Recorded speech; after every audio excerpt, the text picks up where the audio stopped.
Morning class. I have 11 o'clock. We're going to start right on time. That way we can finish right on time. So, welcome to Financial Literacy 101. I'm Professor Brooks, if you all have named me, or Professor B.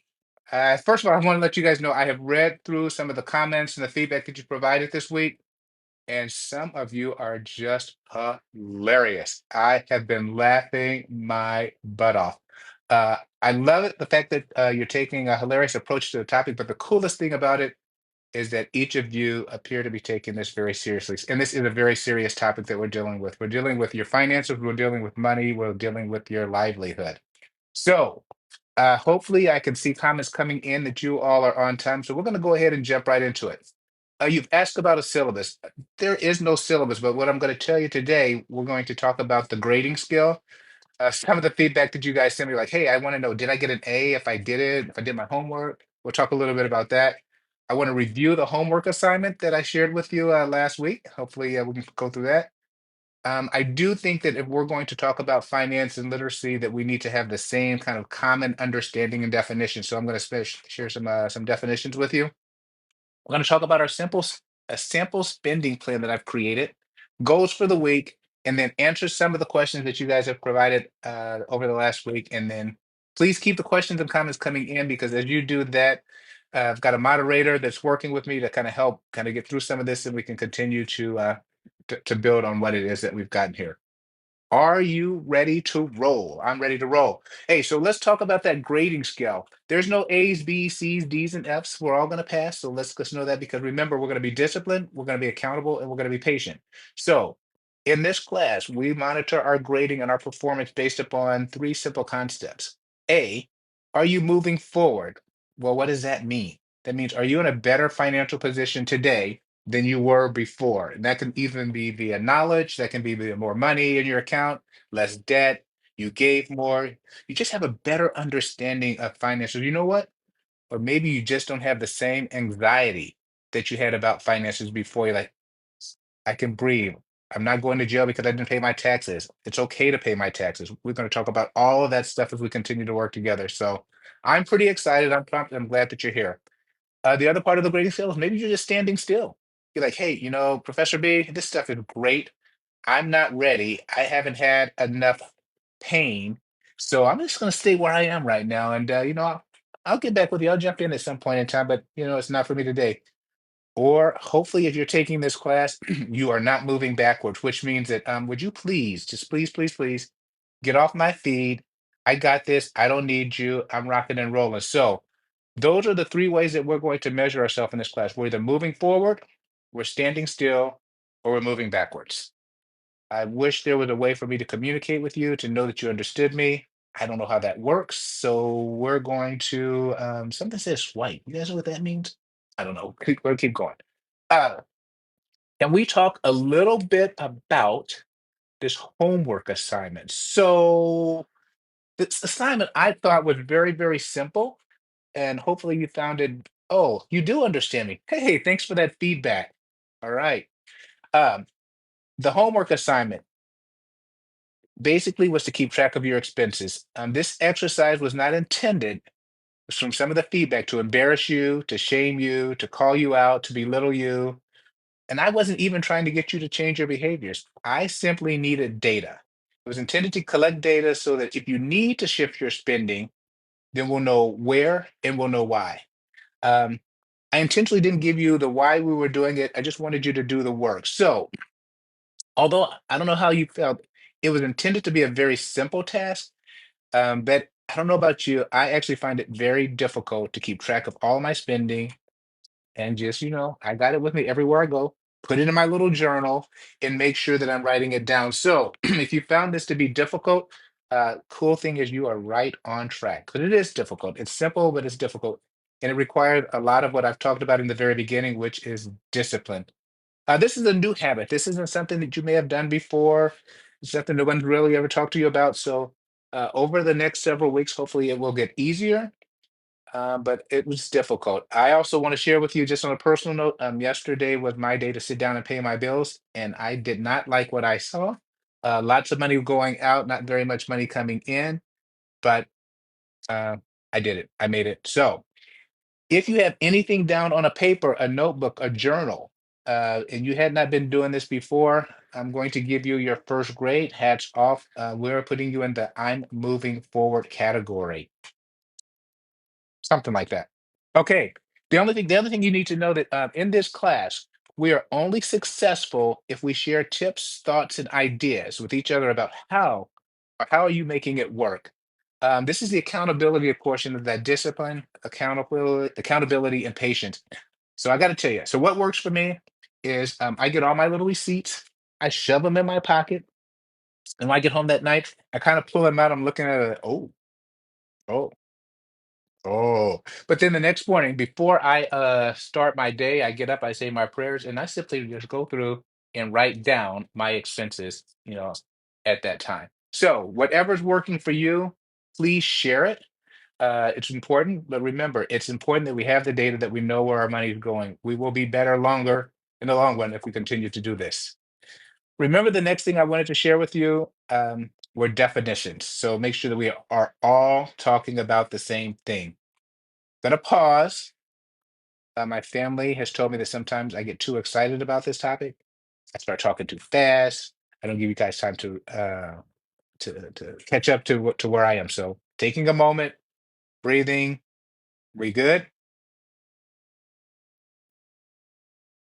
All right, good. Okay. So our definitions. Gonna keep this simple. Remember, this is 101, not 201, not 301. The first thing is expenses. So here's what I thought was interesting, right? And some of the feedback that you guys shared with me, like, okay, like what's an expense? Like if it's on Cash App, is that expense? Venmo, is that expense? No, see, expenses are expenses. I don't care the mode that you pay them, whether you Cash App, you Venmo, you PayPal, you check, you cash, you barter, you trade. If it's an automatic withdrawal, an expense is an expense no matter how the money goes out of your account. If it went out of your account, please keep track of it and let's know where it went. We good? We're good. Our next definition, once again, very, very simple. Income. Now that's simply money that's coming into your account. I don't know each of you. I don't know how you get your money in. Maybe you get it in through a paycheck. Maybe you get it in through a side hustle. Maybe you get it in through alimony, child support, gifts from family. If you receive it in, we need to count it. I do hope that it's receiving it in legally. That's all I have to say about that. So keep that going. Now, here's what's interesting. What I also found out is just looking at the demographics of our class, there are quite a few women in this class. So there was a reference to girl math. I'm going to let you all define that for me, but here's what I will share with you. I'm pretty sure, from my understanding of girl math, that there's absolutely no place in our spending plan for that. So please, please remove that from your vocabulary, remove that from your spending plan. It's just out. Good, good. Surplus. Now, this is kind of cool. This is what I like. Surplus is when you spend less than you make. What? Yes, spend less than you make. That's our goal. That's where we want to live. That's where we need to be at the end of this financial literacy class 101. And on the other side of that, there's the deficit. This is spending more than you make. If you're here, no shame, no judgment. It's a judgment-free zone. We just need to get you to a surplus. Last thing I want to share with you on this whole definitions concept is some of you I thought was really interesting. You shared with me that, oh, I did my homework, I'm checking my homework, so forth, etc. We are now no longer going to have homework in this class. Yay! I know, kind of corny, sorry.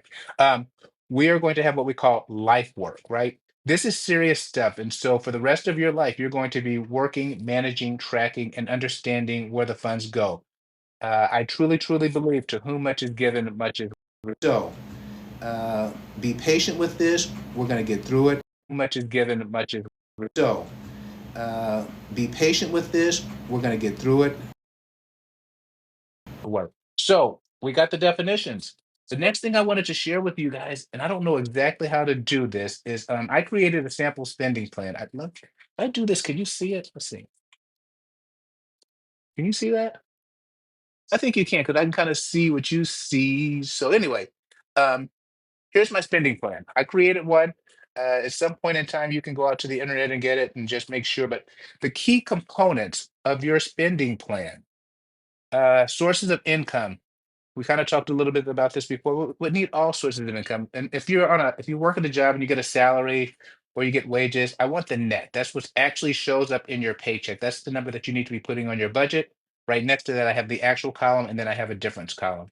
But that sources of income includes everything: your net pay, your part-time job, your side hustle, if you freelance, if you have investment income or any other income, right?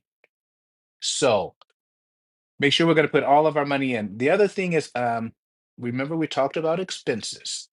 So we have two different type of expenses. We have fixed expenses and variable expenses. Now, I think that there's some of you that are out there that are going to try and challenge me or argue with me or discuss with me or bargain with me on variable expenses versus fixed expenses. So here's my definition of some of what I consider to be fixed expenses. Rent, mortgage, utilities, internet, loan payments, subscriptions, childcare, right? Those are all fixed expenses. Now, these are what I consider to be variable. And so you may argue with me a little bit, but I'm going to go, no, this is true. Um, Groceries, right? Well, I got to eat, Mr. Brooks. Absolutely, you got to eat. But how do you eat depends on how much money you make and what your bill situation looks like, right? Your transportation, if you have car, if you take public transportation, gas money, dining out, entertainment, clothing. Now, here's the one that's near and dear to my heart. And so, what you all need to know is that I'm a girl dad, right? And so I put hair, personal hair care, as a variable expense. Now, I've been married for over 30 years, and in our family budget, that constantly gets keep moved up to fixed expenses. I don't really care where you keep track of it, but just know that it is definitely uh, an expense, right? Then we've got travel, gifts, medical, so forth, and etc. And then at the very bottom of my little schedule here, I've got, an emergency fund, retirement savings, so forth and et cetera. But there are tons and tons of examples of budget templates out there on the internet or something along those lines. We will find one. You can find one. We can talk about it. Continue to send your questions, so forth, back and forth from me. The key that I want to leave you with as we talk about this spending plan and this budgeting, first of all, I'd like to remove the word budget from our conversation. So hold me accountable, call me on it if I use that. This is a spending plan. Remember, we talked about we're going to spend the money. We might as well plan where it's going to go. But the thing I want you to do, and hear me loud and clear on this one, is pay yourself first, right? I think it's fair.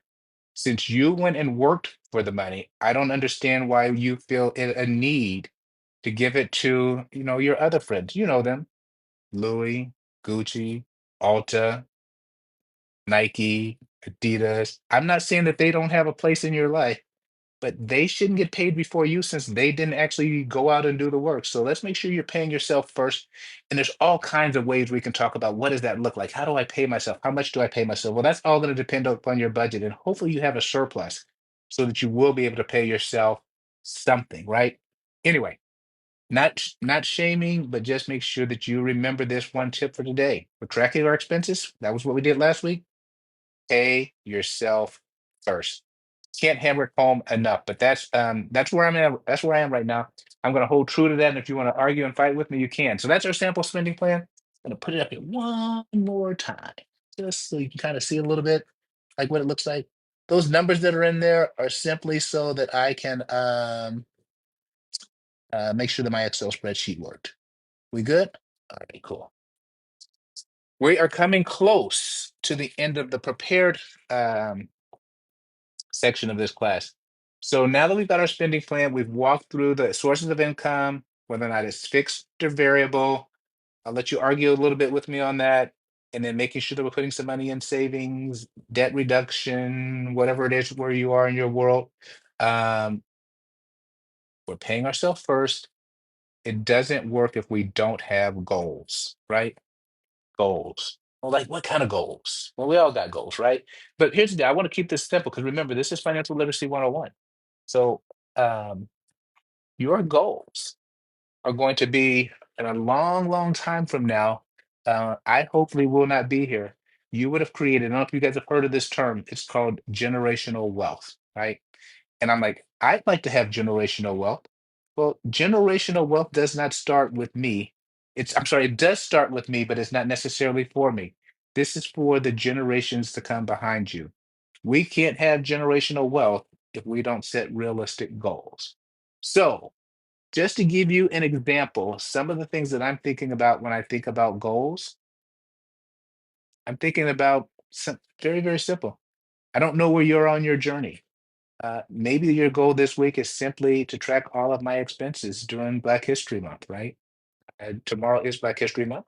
Thanks to Dr. Barlow. Shout out for teaching African American history. We all need that. Or maybe it's simply going to be I'm going to pay myself first. That's a goal. Uh, I'll spend less than I make. That's a goal. And here's the deal. It's I see a lot of these little heart things popping up on my phone, and I don't know exactly what that means, but it reminds me that Valentine's Day is coming. So I don't know how you guys have celebrated in the past. Maybe you bought flowers or cards or I don't know, diamonds, pearls. I don't know how you do this, but I do know, at least I know for me, I have significantly spent for the loved ones in my life when this time comes around. So I think this Valentine's Day, one of the gifts that we're going to give to those people around us is we're going to ask them to hold us accountable. We're going to share with them. Not going to like this, but it's okay. They're going to like it later in life. We're going to share with them our spending plan. It's just that simple. Hey, this is how much money I make. I got a little line in there for you. And that line says a card. That line says quality time together. That line says it does not say something that you can't afford. Right? So we are not going to continue to live in a deficit. We've done that long enough. We're moving forward. We're not standing still and we're not moving back. So I don't know if anyone in my family is listening, but if they are, just know that your gift this year is not going to look like the gifts that you've got in the past. And so I am excited also to hear as you guys are creating your spending plan, how you're going to share your gift with your family. We're not saying don't acknowledge, don't appreciate, don't show your love, compassion for these folks. It just might look different because we're on a journey and we're on a journey to move forward in our finances. And sometimes we have to just take a step back from our past behaviors and move forward. So I am excited. And I think you guys think it's crazy, but I am a little bit nerdy to be on this journey where someday you'll be sitting there talking about your generational wealth and you'll be sharing this information with your children, your grandchildren, your nieces, nephews, uncles, cousins, whoever it is, about how you got started and that you will be able to start and help them to get started as well. We're coming close to the end of my time. I don't know exactly how long I was supposed to speak, but here's the deal. We're not going to make this class go longer than it needs to be. But what does somebody say something? No girl math, no Valentine gifts, no Sephora. No, no, no, no, no, no, no, no, no. I did not say that. No, no, that. See, here's the deal. You guys took me all wrong. I didn't say no Valentine's Day. I didn't say no gifts. I said these gifts need to be a part of your spending plan and what you can afford. Maybe you can afford all of those things. So just hang with me. But I do want to make sure that I answered some of the questions and some of the things that came out from our time together last week. First thing is we're pretty cool on what spending is. Um, one of the questions that came out is um, I'm interested in becoming an accountant. So here's what I will share with you. There is a huge need for accountants. There's a huge need for CPAs. There's a huge need for anybody that's wanting to get into this profession. I can't guarantee that you will find a job, but I will tell you this. All of my colleagues are saying, hey, we can't seem to find people. So if you're interested in it, if you started down this road, stick with it. Um, there's this little thing called the CPA exam. It's not easy, but it's worth it. It's something that once you get, no one can take away from you. And it takes like what our spending plan. It takes hard work, but you can do it. So that's to all my colleagues out there that are interested in accounting and becoming a CPA. Regardless of what your profession is, be the best. Do the best that you can, and be who you really are in it. Right. So that's on that career standpoint. There was a lot of questions out there about tracking for businesses. Are we going to talk about business accounting, business spending? Yes, if you are an entrepreneur, love it, love it, love it. One of the things you need to think about, though, if you're an entrepreneur, is when that money comes in after you deduct the expenses, that becomes your taxable income, right? So you don't have any money being withheld from that. My guide, my rule of thumb for entrepreneurs and taxpayers when you're first starting out is set 30% aside of everything that you bring in for taxes. So There was a question that came out of our conversation last week. Hey, my husband, I think it was, gets his 1099 every year, and there's nothing withheld, and they continually have to pay taxes every year, and their children, this and the other. If that money comes in, if you're going to get a 1099 versus a W-2, that means there's no withholdings. We can get a whole section in talking about W-2s and 1099. Let me know if you guys are interested in doing that. Um, but put 30% of that money aside, and you should be in a decent position when tax time comes around April 15th. Remember, we talked about that on our tax tips. April 15th is tax day. That's the day that the tax returns are due. That's the day that you need to make your payments, even if you extend your payments are due. Remember that? So if you're receiving your income and they're not doing any withholdings and it's showing up on a 1099 throughout the year, simple rule, just put 30% of that money aside. Boom. And when tax time comes, you will be fine, close to fine, right? Can't say that you won't owe, but you won't owe as much because you would have had the money set aside. The other question that came up is just in terms of the overall idea of this whole tracking thing. So I know that there's tons of software out there where you can do it in probably a lot quicker, a lot faster. And if you graduated to that level, great. As for me, I'm gonna stick with my little journal here where I put all my stuff, at least for let's try this for the whole month of February, right? We can't get to the end of February without starting tomorrow. So first of all, I want to say happy Black History Month. Go do something for someone. Be supportive.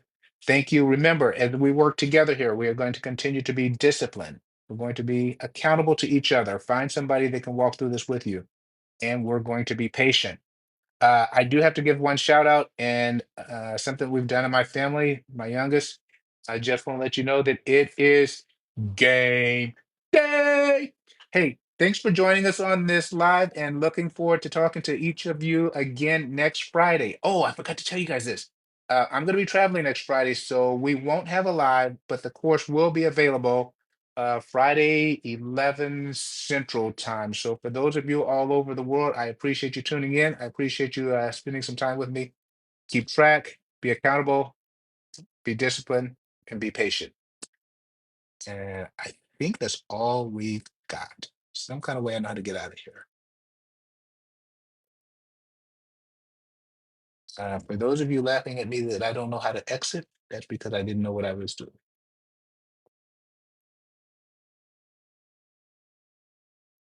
And, oh, found it. Hey, make it a great weekend. Keep track of your expenses. Andy.